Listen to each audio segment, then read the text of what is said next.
Today's incident is completely true. Dear friends, this terrible incident will be heard from beginning to end. I hope you enjoy it. Let's listen to this terrible incident without any nonsense. The highway trap. A tired truck driver thought he heard children screaming from the woods. Then his headlights revealed the truth. Someone was using a speaker to lure him out of his truck.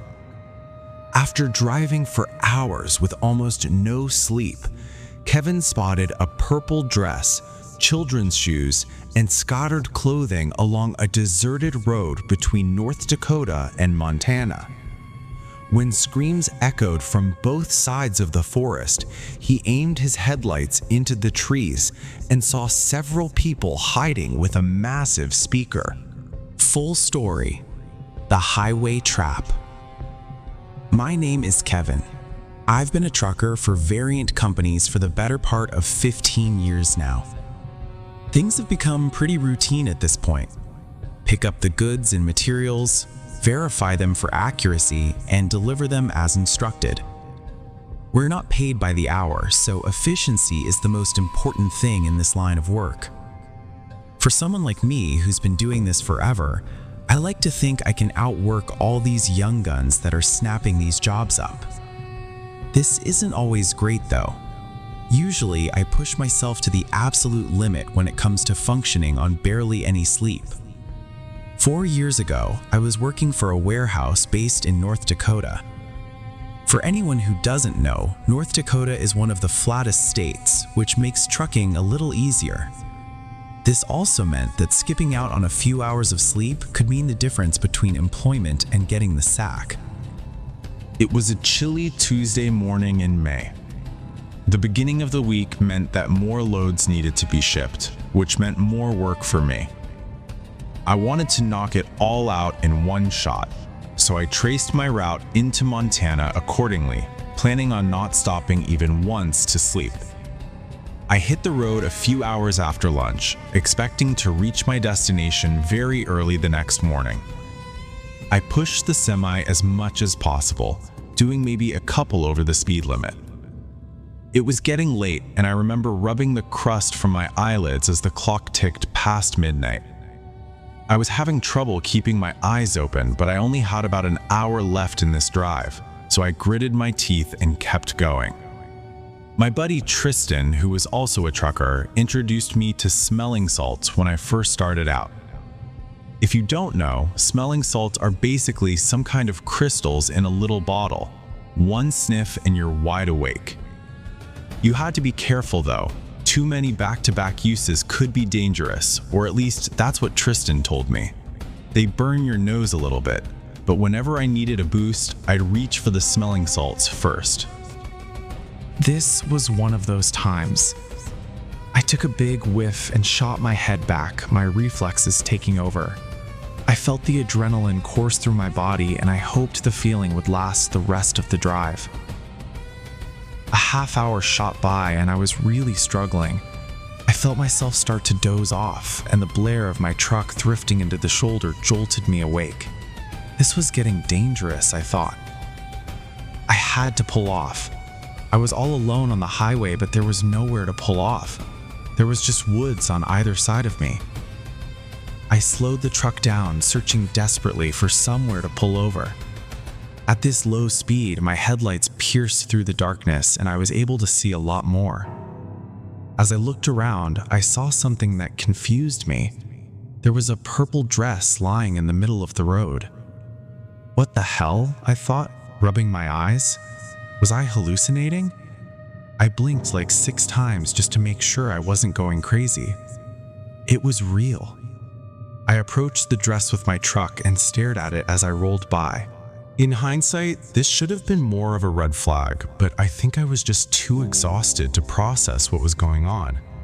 About 200 or so yards away, I passed a pair of shoes. Now I was starting to freak out. What the hell was going on? I passed the shoes, praying to God there would be a place to pull off soon. My old man David was a super religious guy, so I clutched his old cross and hoped he would come through for me.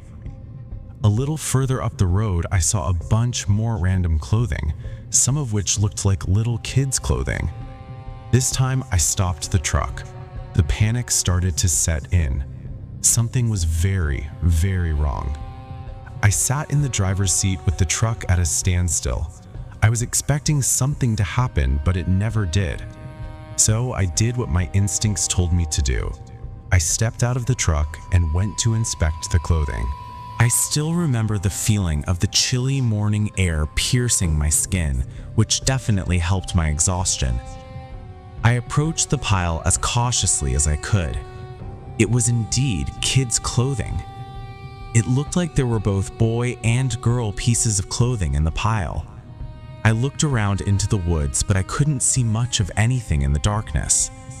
I had my head on a swivel, worried that this was some kind of trap. I decided it was not my business to figure out what was going on, so I made my way back to my truck. Just then, I heard a crunch from the left. I whipped around, trying to see what was there. I stood there waiting to hear another sound. After about 30 seconds, there was another crunch, but this time from the opposite side of the road. My survival instincts kicked in and I sprinted towards the truck. I jumped into the front seat, but just before I slammed the door, I heard a child's scream ring out. If unexplained encounters in the deep woods terrify you, follow along before the sinister trap fully springs. I froze, my heart bursting out of my chest. I was caught in a crossroads. I wasn't going to fight some random people in pitch black woods, but I couldn't just abandon some helpless kids either. Before I could make a decision, another almost identical child scream rang out. Without thinking, I turned the truck on and pointed its nose toward the spot in the woods where I heard the noise. My headlights lit up about 30 yards into the woods. There were 3 or 4 people, one of whom was holding a massive speaker. They ducked behind a couple of trees as my truck lit them up, but I had exposed them for just enough time to make out what they were doing.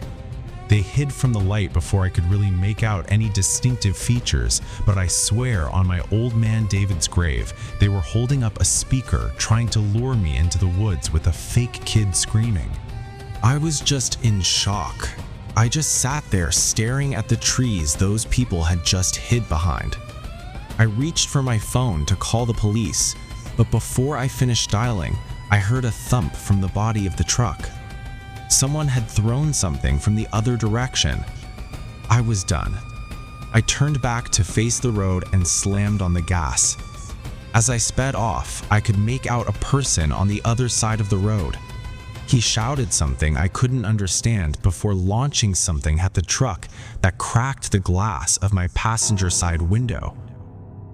I drove the final hour in silence. I was too scared to process what had just happened, but there was no way in hell I was stopping to sleep in those woods. I completed my delivery and then knocked out. I must have slept for 10 hours straight. When I woke up, the first thing I did was call the police, who told me they'd investigate those woods and give me any updates. I then thought about the whole thing and how stupid I was to get out of my truck. I should have just minded my own business, but the thought of some kids being kidnapped or worse was just too much for me to ignore. To this day, I still have no idea what those people were trying to do. I don't know why they didn't just rush me when they had the chance, or what they were planning to do to me if I ran out in the woods after the kids screaming.